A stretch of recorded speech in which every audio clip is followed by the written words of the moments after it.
عورتوں میں شوہر کو ہر وقت کچھ نہ کچھ سنانے کی فطری عادت ہوتی. ان عادتوں سے تنگ آ کر ایک صحابی اپنی بیوی کی شکایت لے کر حضرت سیدنا عمر فاروق رضی اللہ تعالی عنہ کے گھر میں پہنچا. جب حضرت عمر کے گھر کی دہلیز پر اس نے قدم رکھا، جا کر سنا ان کے گھر کا ماحول بھی ویسا ہی تھا جیسا کہ اس شخص کے گھر کا ماحول تھا. آپ کی بیوی آپ کو کہہ رہی تھی، حضرت سیدنا عمر فاروق رضی اللہ تعالی عنہ کی بیوی حضرت عمر کو سنا رہی تھی، آج سبزی گھر میں نہیں تھی، وہ لے کے آئے تھے وہ ٹھیک نہیں تھی، جاؤ تبدیل کر کے لے کے آؤ. اس طرح کی باتیں کر رہی تھی. اس شخص نے جب حضرت سیدنا عمر فاروق رضی اللہ تعالی عنہ کے گھر کا ماحول دیکھا کہ حضرت عمر کی بیوی سناتی جا رہی ہے، حضرت عمر فاروق رضی اللہ تعالی عنہ خاموش بیٹھے سنتے چلے جا رہے ہیں، یہ صحابی اپنے گھر کی طرف روانہ ہو. واپسی الٹے پاؤں گھر چلا گیا. بعد میں حضرت سیدنا عمر فاروق رضی اللہ تعالی عنہ نے اس صحابی کو واپس بلایا، پوچھا میاں تو میرے گھر میں آیا تھا پھر واپسی چلا گیا، کیا لینے آیا تھا، خالی ہاتھ چلا گیا؟ اس نے کہا حضرت بیوی کی شکایت لے کے آیا تھا. جب میں نے آپ کے گھر کا ماحول دیکھا، آپ کی بیوی کو باتیں کرتا دیکھا، آپ کو خاموش بیٹھا دیکھا تو میں الٹے پاؤں واپس چلا گیا، یہ سوچ کر کے جس طرح میرے گھر کا ماحول ہے قبلہ کے گھر کا بھی وہی ماحول ہے.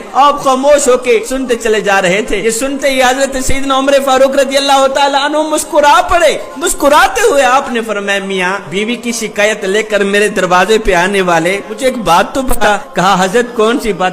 کہا یہ بتا کہ تیرے گھر سے نکلنے کے بعد تیرے بچوں کی پرورش کون کرتی؟ اس نے کہا جی میری بیوی کرتی. اچھا یہ بتا کہ میرے گھر سے باہر نکلنے کے بعد میرے بچوں کی پرورش کون کرتی؟ کہا جی آپ کی بیوی ہی کرتی. اچھا ہمارے کپڑے کون دھوتی ہے؟ کہا جی بیوی دھوتی. ہمیں کھانا کون بنا کے دیتی؟ بیوی ہی بنا کے دیتی. ہمارے گھر کی صفائی ستھرائی کون کرتی ہے؟ برتن کون مانجتی ہے؟ ہمارے جوتے پالش کون کرتی ہے؟ کپڑے کون دھوتی ہے؟ یہ سب نوکریاں کون کرتی ہے؟ حضرت ہماری بیوی ہی کرتی ہے. حضرت عمر فاروق رضی اللہ تعالی عنہ نے فرمایا اور بیوی کی شکایت لے کر میرے دروازے پہ آنے والے، بیوی کے اندر اتنے احسانات ہیں جو کہ ہم گن بھی نہیں سکتے. اگر ان کے اندر ایک خامی بولنے والی ہے بھی صحیح، اگر وہ کبھی کبھار ہمارے آگے برستی بھی ہے تو برسنے دو. اصلی مرد کا حق ہے بیوی کی سنے خاموش رہے.